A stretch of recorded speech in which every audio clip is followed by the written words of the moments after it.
At one time or another, most humans wonder what happens when you die.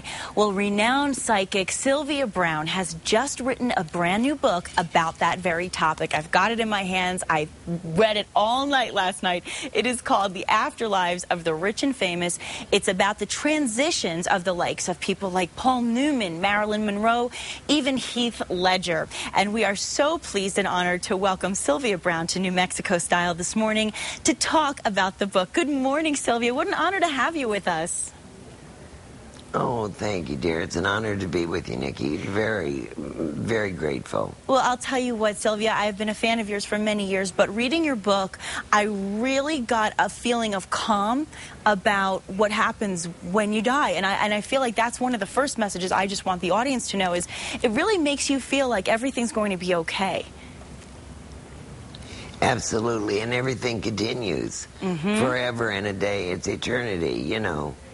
Absolutely. Well, I want to talk about your spirit guide because it's a process, and I think it's important that we relay that to the viewers. What is the process for you with your spirit guide?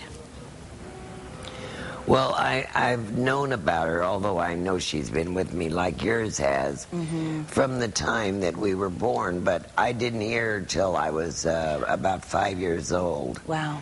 And she gave me, you know, all kinds of information. She never helps me, by the way, but she certainly is a fountain of knowledge for everybody else, you know. Absolutely. Well, when people cross over, there's a series of steps they go through, and you talk about it in the book, everything from the tunnel to the left door, the holding place. Can you talk a little bit about that and explain it to people what you mean by those places that you go?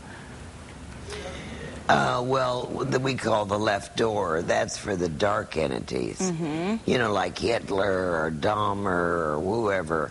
And then they get absorbed back into God, so they don't keep their individuality like you and I do. Right, right. But most of us, then we just go to the scanning machine when we go over to the other side. We look and see what we want to do, and then we make the choice of whether we're going to come back or not.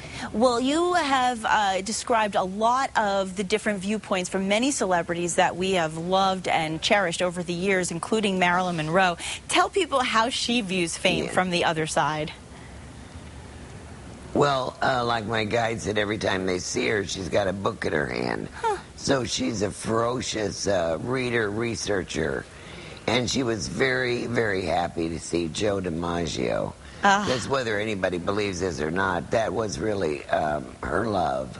Oh, sure. And I think that's one of the things I wanted to mention also about the book is a lot of things we wondered about a lot of these celebrities, the questions are answered. Exactly. I love that feeling, including Michael Jackson. Tell everybody what his transition was like. Very, very quick. And then he wanted to do a concert right away. He was carrying on. He started organizing. Yeah, he was going to do 52 cities or something. So when he got over there, he was raring to go. I love it. I love it. And one of the things you said about Princess Diana I thought was very interesting is that she never talks about how she died in that fatal crash. Tell us a little bit about her process. No, she went very quick, but I don't know why she was hesitant about that. Maybe she thought it was going to cause controversy or something, but she said she just went so quick, you know. And all those stories about that she said, leave me alone and all that, I couldn't get out of my guide that was the truth at all. Interesting. Well, Heath Ledger was another one who died very quickly and unexpectedly. What is he doing on the other side?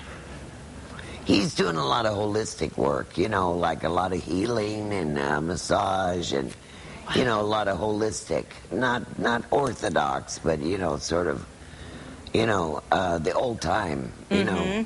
Well, he had a special message to remedies. his family. Didn't he also want to let his family know something special as well? Yeah, he really wanted them to know that he was all right and that he didn't mean to do it, you know. Wow. I think he was very, very concerned about, some of them do mean to do it, but, you know, very concerned that he didn't actually have it in his mind. I think it was accidental. And speaking of accidents, somebody else you talk about is John Kennedy Jr. and how his father felt when he did not choose a career in politics. And they had a little reuniting out on the other side. Tell us about that. Well, he was more interested, honest to God, in meeting all the family than anything else. And, you know, like I've said, he's got almost more family over there than he does down here. Absolutely. But he's very interested to see his mother, you know, and his father. You know, he was just thrilled to death to be reunited with them. It's so nice, and like I said, very comforting to hear a lot of these stories. You also wrote that Anna Nicole Smith was only in her second incarnation as a human being, which was really interesting because you also made that that observation. That's why she was so naive.